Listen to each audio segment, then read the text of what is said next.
ব্রাহ্মণবাড়িয়ায় operation টেবিলে প্রসূতি এক মা গাইলেন গান।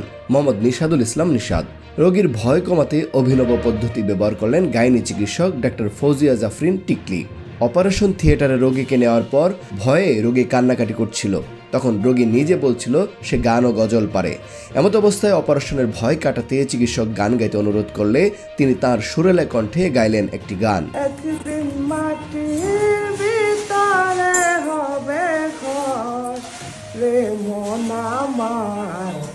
কেন বান্দ দালান ঘর রে মন আমার, কেন বান্দ দালান ঘর।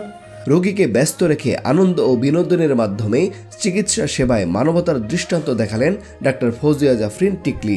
সুস্থ দেহ সুস্থ মন সবাই চায়, এমন ব্যতিক্রম কাজটি সত্যি প্রশংসনীয়।